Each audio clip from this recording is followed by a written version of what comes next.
You've always believed that being the nice guy was enough, that if you just stayed kind, attentive, supportive, love would naturally follow. But if that were true, why does it so often feel like you're invisible, overlooked, or trapped in friendships that never evolve? What if the very things you think make you the ideal partner are quietly sabotaging the connection you seek? Beneath the surface of your well-meaning gestures may lie an uncomfortable truth that your kindness, while sincere, is being used as currency. You don't want to manipulate, of course, but deep down, you hope that your patience, your listening, your loyalty will be rewarded with affection, and when it isn't, you feel frustrated, even resentful. This isn't weakness, it's misunderstanding. Because real connection doesn't come from trying harder, it comes from showing up with honesty and strength. So what if you stopped trying to earn love through perfection and started living with intention instead? That's what Stoicism invites us to do, to shift from outcome chasing to value living, from silent yearning to authentic presence. If you're ready to explore what that looks like, let's begin. This might be the most important conversation you've never had. Have you ever paused and truly asked yourself whether being excessively nice could be doing more harm than good in your relationships? It might sound counterintuitive, but what if your constant effort to be the perfect gentleman is actually pushing people away rather than drawing them closer? In today's exploration, we're diving into what many call the nice guy conundrum. These are the men who often see themselves as the dream partners, the type of person every woman is supposed to want. But here's the question: is being nice really enough to make a lasting impact, or could this approach actually be setting them up for disappointment? Let's take a step deeper into this puzzle through the lens of an ancient but surprisingly relevant philosophy, Stoicism. This school of thought, grounded in the timeless virtues of wisdom, courage, justice, and moderation, challenges us to rethink what it truly means to be a good man. Stoicism encourages us to look beyond surface-level behavior and focus instead on living with integrity and depth. Today, we'll examine how being overly agreeable without boundaries or authenticity might be the very reason genuine connection and respect seem out of reach. What if being nice isn't the problem, but the expectation behind it is? Stoic principles show us that when kindness is driven by virtue, it becomes powerful and authentic. But when it's used as a tool for validation or approval, it loses its value and can even appear manipulative. We'll uncover how adopting a Stoic mindset can help shift your interactions from people-pleasing to purpose-driven, from reactive to intentional. In doing so, you don't just become more appealing in relationships, you become more aligned with who you truly are.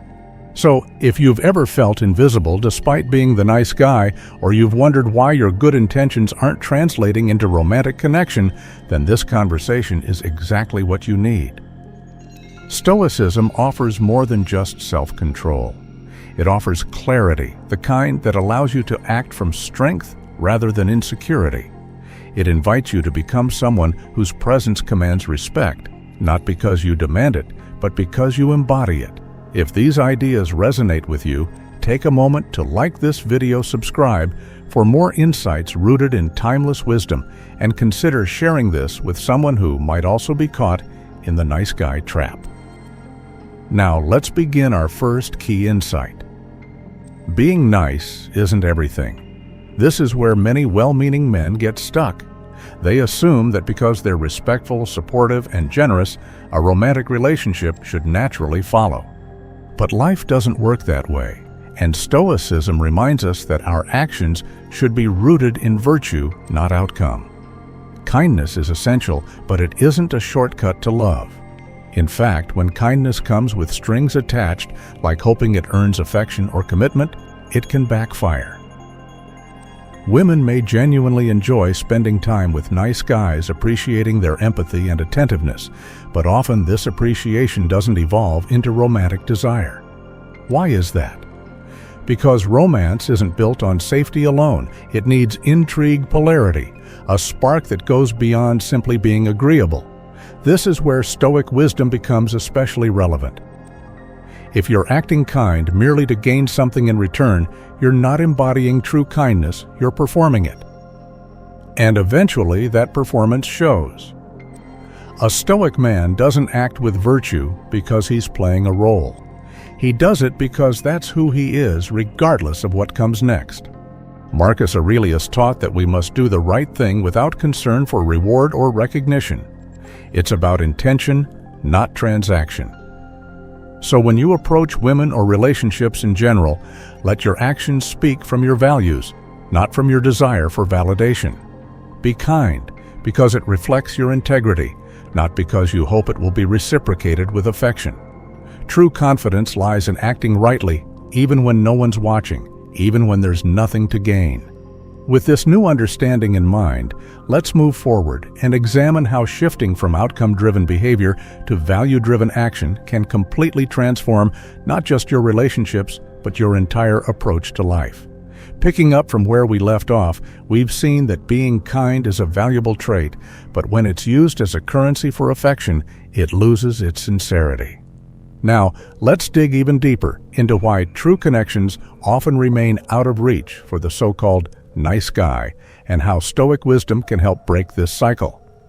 True kindness, the kind that matters, expects nothing in return.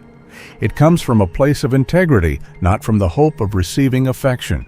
But many nice guys fall into the trap of waiting for their gestures to pay off for their efforts to be rewarded with love.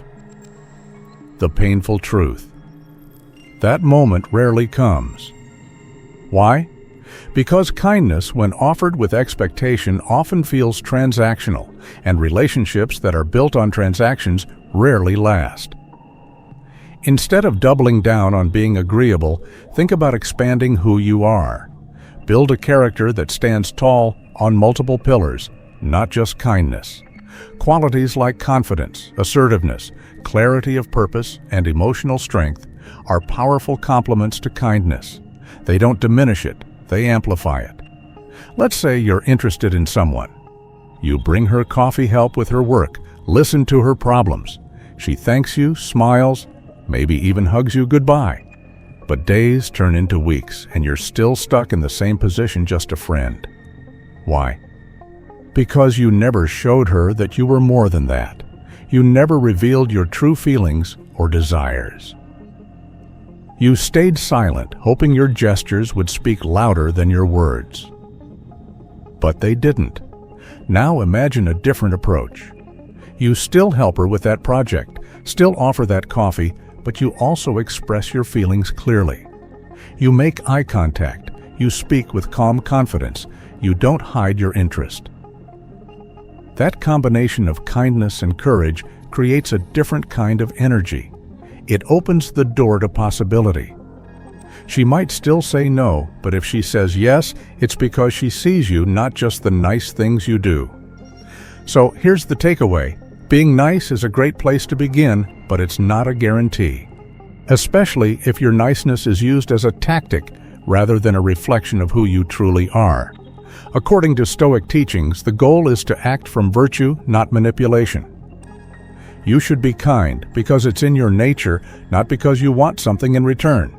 In doing so, your actions become free of pressure, and your presence becomes more grounded and real. Now let's move on to the next common pitfall.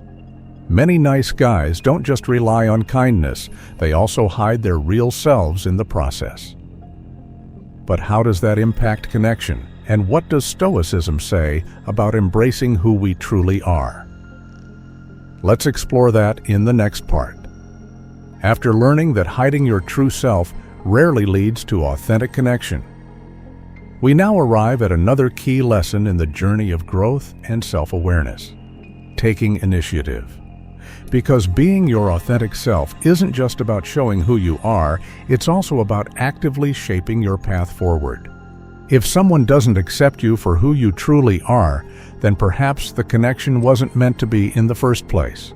But here's the twist. When you stop shrinking your personality and start expressing your individuality, you begin to radiate confidence.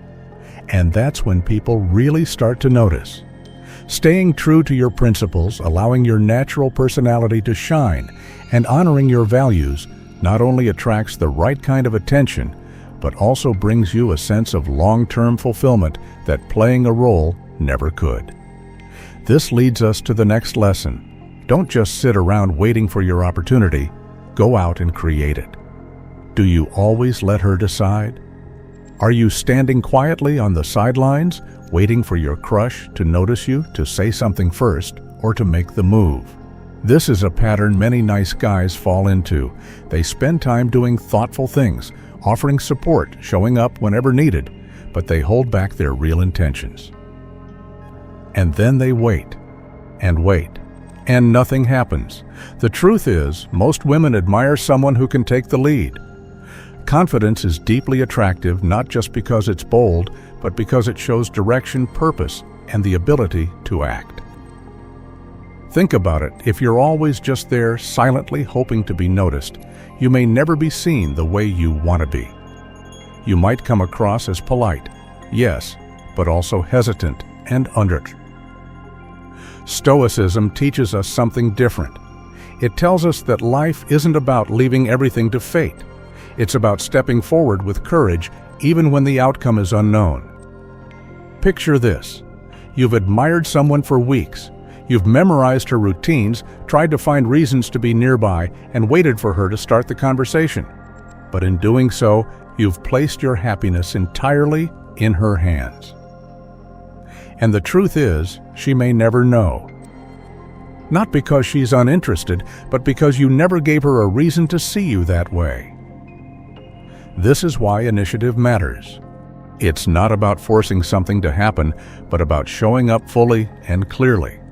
About demonstrating that you are willing to take a step toward what matters to you. Even if you're at a party and feel nervous, don't wait in the corner hoping for magic. Approach her. Smile. Introduce yourself. Ask how her evening's going.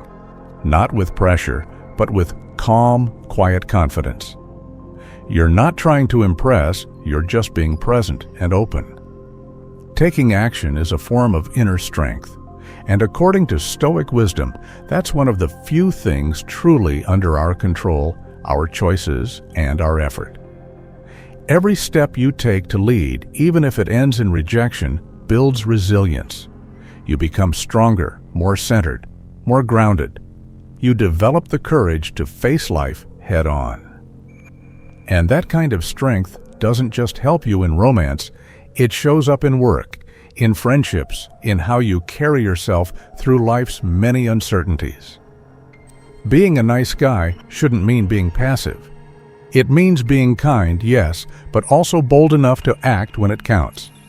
So the next time you feel tempted to wait for the perfect moment, remind yourself that you can create it. Lead with courage, be intentional, and live by your values regardless of the result. And with that mindset in place, we can now move to another important truth.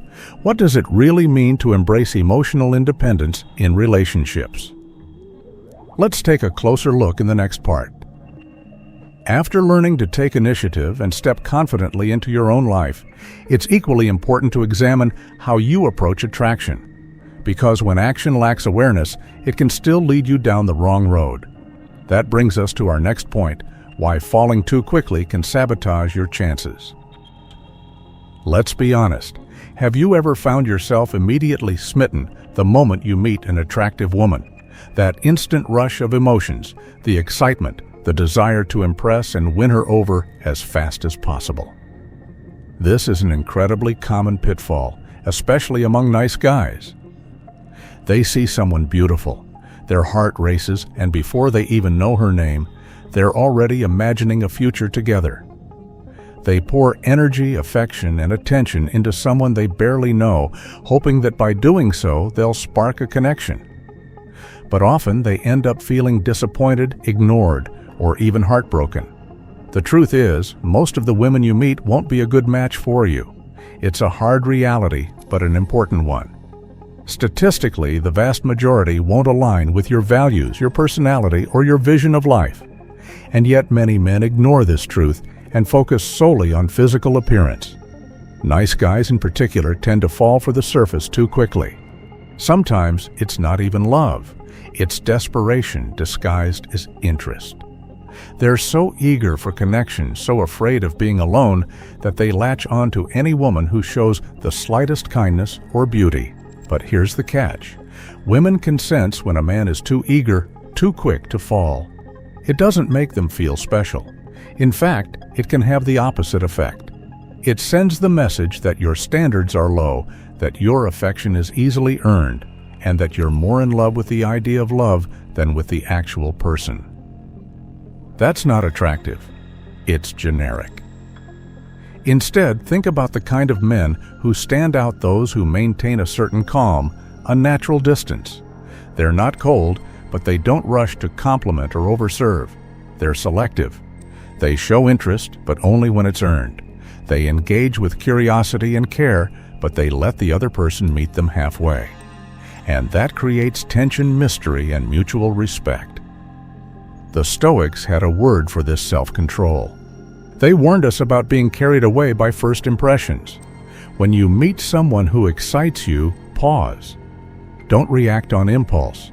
Ask yourself, am I drawn to this person's soul, their values, their spirit, or just their appearance?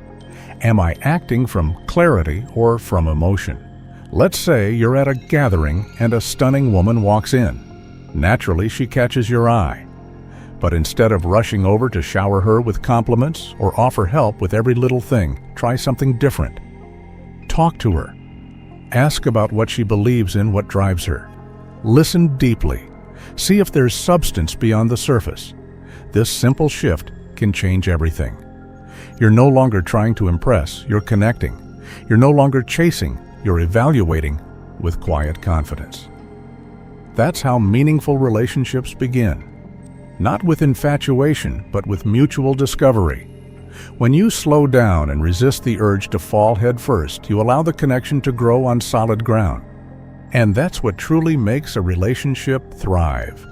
So the next time beauty pulls you in like a magnet, take a breath. Remember that desire is natural, but acting with intention is powerful. Let the Stoic in you speak. Observe, reflect, and engage with clarity, because that's where the real connection begins. Now that we've tackled the danger of falling too fast, let's explore another subtle trap nice guys often fall into, trying to become the perfect man based on someone else's checklist. Let's dig deeper into that next. After discussing the importance of not falling too fast, it naturally leads us to another common misstep, trying too hard to be what you think a woman wants based on a checklist. This approach may seem thoughtful, even strategic, but it often backfires in subtle, powerful ways. Have you ever asked a woman what she's looking for in a partner and received an answer that seemed clear and straightforward? She might say she values someone who listens well, is emotionally available, sensitive, and supportive. These are admirable traits, and you might think, great, I've got this. I can be that guy. So you go out of your way to show how attentive and caring you are, always available, always accommodating. But somehow the romantic connection never takes off. Why? Because more often than not, what women express is only part of the equation. What they feel, the spark, the excitement, the sense of mystery or challenge is much harder to put into words. It's not that they're being dishonest. It's that attraction operates on a deeper, more instinctual level. So while you're busy perfecting the art of listening and agreeing with everything she says, you might be missing what actually kindles romantic interest. Let's imagine two men. One is always present, always attentive, remembers every little detail she mentions, and agrees with her at every turn. The other is also kind and respectful, but has a confident energy about him. He isn't afraid to tease a little, share bold opinions, or laugh at something absurd. He challenges her, engages her curiosity, and isn't overly available. Guess which one usually sparks more interest? Kindness is important, but without personality, without confidence, it becomes bland. A relationship needs chemistry, not just compatibility. Stoic wisdom reminds us to live in accordance with nature and reason. That includes our nature as emotional, intuitive beings. When you deny your true personality to fit an external mold, you lose the essence that makes you magnetic. Instead of molding yourself to fit someone else's list, embrace your authentic self.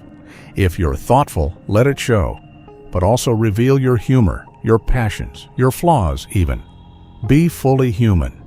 That's where real connection begins. Don't just nod and smile in conversations, share what you think, even if it risks disagreement.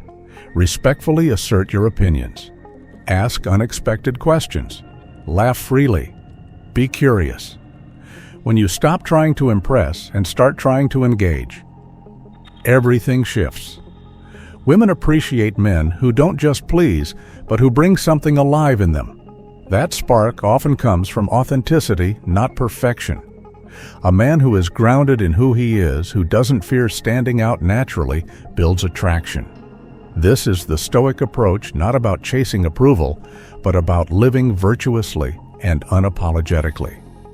So the next time you're tempted to tick all the boxes she described, pause and ask yourself, am I showing her who I truly am, or just who I think she wants me to be? Because only one of those paths leads to something meaningful and lasting. And speaking of things that can get in the way of genuine connection, let's take a closer look at the role money plays in attraction. Is leading with wealth helping or hurting you? Let's find out in the next section.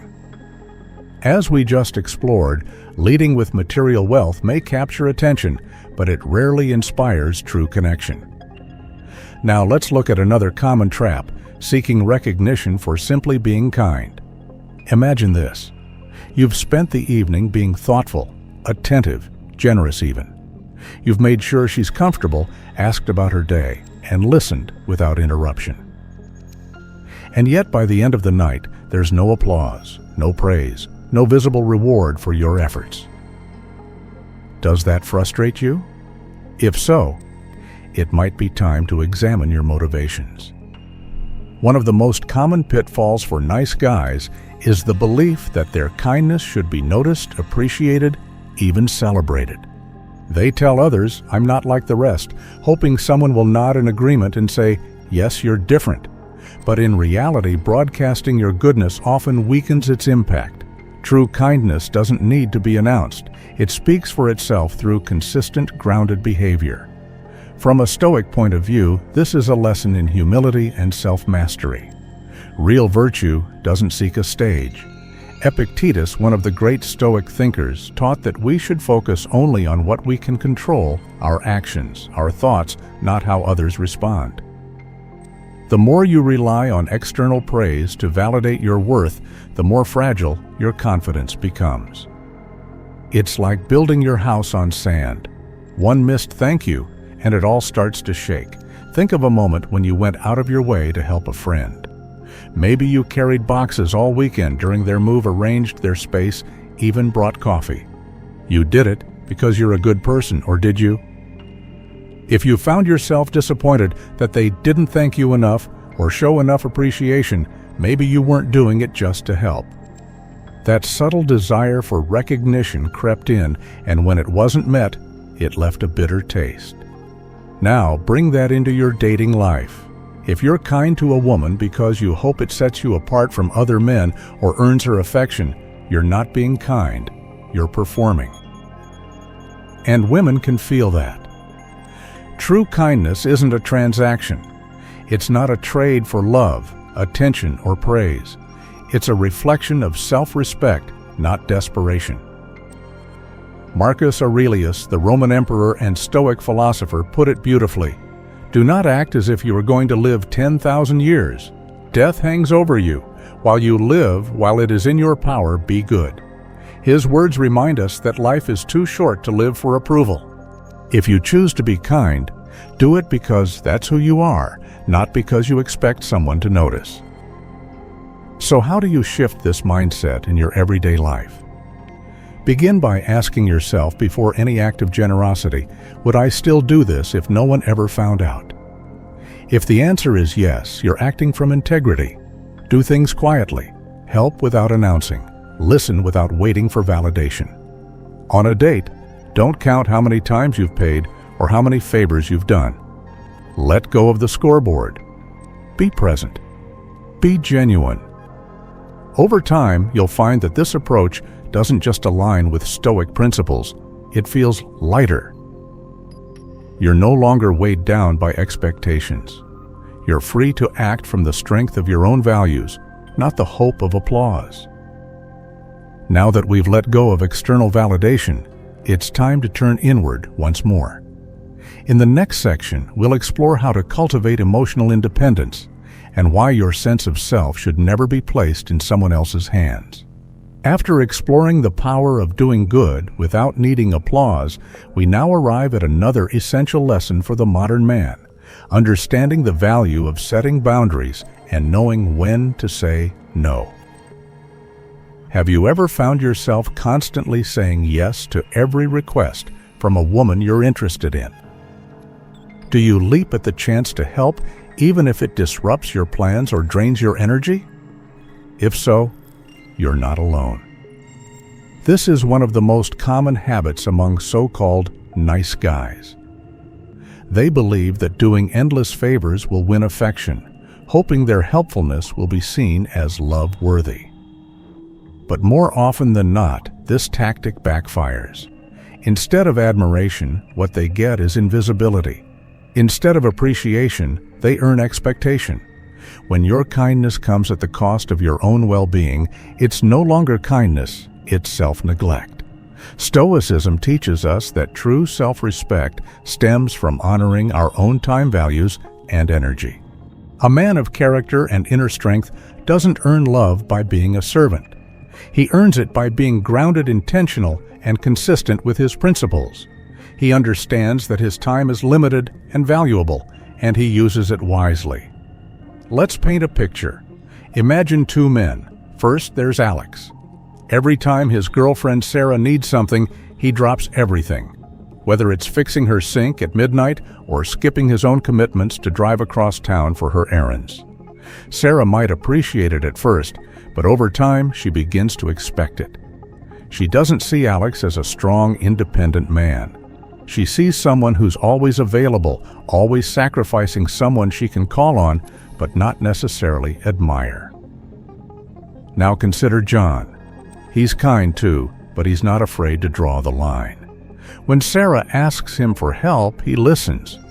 But if he has something important going on, he tells her honestly that he can't right now and suggests another time.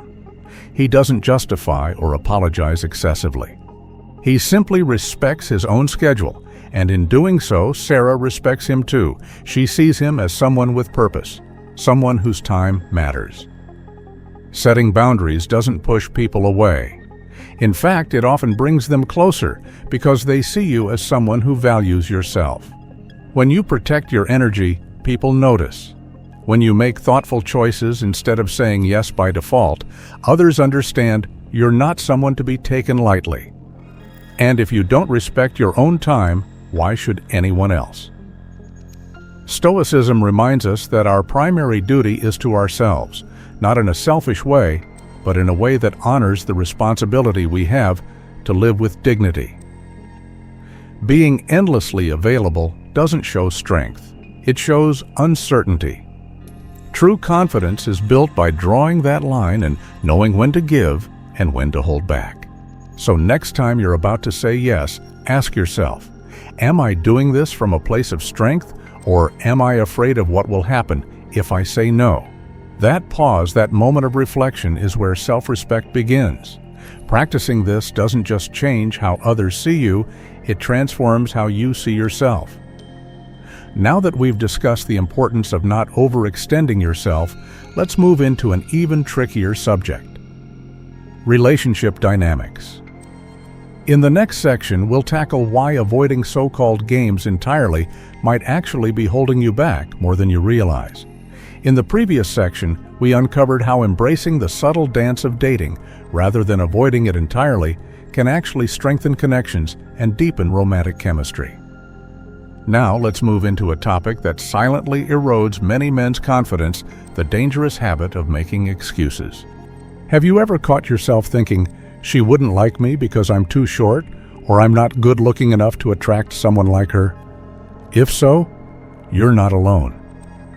These thoughts echo in the minds of many so-called nice guys, creating invisible walls between them and the fulfilling relationships they seek. But here's the hard truth. These beliefs are just excuses. They may feel valid in the moment, but they're often nothing more than a convenient escape from responsibility. You see, it's much easier to blame your height or body type than to confront the discomfort of self-doubt or rejection. Telling yourself that women only go for tall, muscular men may protect your ego, but it also robs you of agency. And from a Stoic perspective, this is the very thing we must confront. The Stoics remind us constantly, focus on what you can control and accept what you cannot. You can't change your genetics or height, but you can absolutely shape your attitude, your confidence, and the way you carry yourself in the world. Let's take a moment to visualize. Imagine a man who doesn't look like a movie star. He's not the tallest in the room, nor the most conventionally attractive. Yet when he walks into a room, heads turn. Why? Because he walks with a quiet certainty. He smiles with warmth, listens with genuine interest, and speaks without trying to impress. He doesn't apologize for who he is. He owns it. And that kind of self-assurance is magnetic. This is not some fictional scenario. It's reality for countless men who have chosen to stop hiding behind excuses and instead cultivate true confidence. They've faced their insecurities, questioned the stories they've told themselves, and stepped into their power. Women aren't drawn to perfection. They're drawn to presence. And presence is something you can build. So ask yourself, what excuse have you been leaning on? Is it your appearance, your job, your social skills? Now ask yourself a tougher question. What would happen if you let that excuse go? Because excuses are like fog. They cloud your vision and blur your path forward. But once you recognize them for what they are, you can begin to clear them away and see more clearly the life you're capable of building. A life rooted in growth, not limitation. A life aligned with Stoic virtue, where confidence is earned through action and self-discipline, not bestowed by chance or looks. And that brings us to an even deeper truth, one that strikes at the heart of why some men stay stuck for years while others grow rapidly.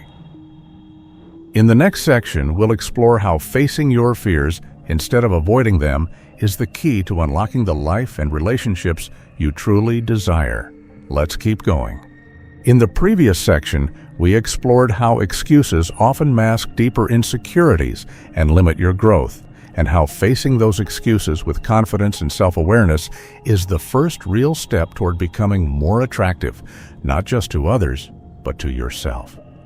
Now, let's take that insight one step further. What happens when you stop repeating the same limiting thoughts and start actively challenging them? When you choose to break free from that loop of negative self-talk, you begin to build a new foundation, one rooted in self-respect, courage, and a sense of purpose. Instead of fixating on what you believe you lack, you focus on what you can develop. You start prioritizing self-care, diving into your interests, and pushing yourself out of the familiar and into the unknown. In doing so, something powerful happens. You don't just change how you feel about yourself, you begin to radiate a quiet strength that others can't help but notice. This shift isn't about physical transformation. It's about internal alignment. It's about embodying the Stoic principle that true virtue lies within, that your worth is determined not by how you appear, but by the character you cultivate and the resilience you demonstrate through daily choices. When you walk into a room with self-respect, when your words come from clarity instead of craving approval, people take notice. That's real presence. That's what makes you magnetic. So instead of staying stuck in the cycle of comparison or hoping someone will validate your worth, choose the path of intentional growth. Let go of excuses. Embrace your unique strengths. And start shaping the parts of yourself that are within your control. This is the true path to transformation. Not a shortcut, not a trick, but a steady commitment to becoming the kind of person who not only draws others in, but elevates every relationship through presence and integrity. Now, as we wrap up this journey, let's take a moment to reflect on what we've really uncovered. We've peeled back the layers of the nice guy myth and exposed how kindness, while admirable, isn't enough on its own. We've seen that Stoicism doesn't tell us to stop being kind, but rather teaches us to be kind without attachment to the outcome. It asks us to be courageous, wise, and honest with ourselves. To act with integrity, not because we expect applause, but because it's who we are when no one is watching. So the next time you find yourself wondering why things aren't working out, remember this journey. Remember that the path forward doesn't come from pleasing others or proving your worth. It comes from embracing your values, setting boundaries, and showing up as the most honest version of yourself. That's where real connection begins. If today's message resonated with you, take a moment to like this video and share your thoughts in the comments. Your engagement helps us grow and lets us know this kind of content matters to you. And if you want to go deeper into how Stoic principles can transform your daily life and relationships, be sure to check out the recommended videos now appearing on your screen. Thank you for being here, and don't forget to subscribe for more powerful insights on living with clarity, strength, and purpose.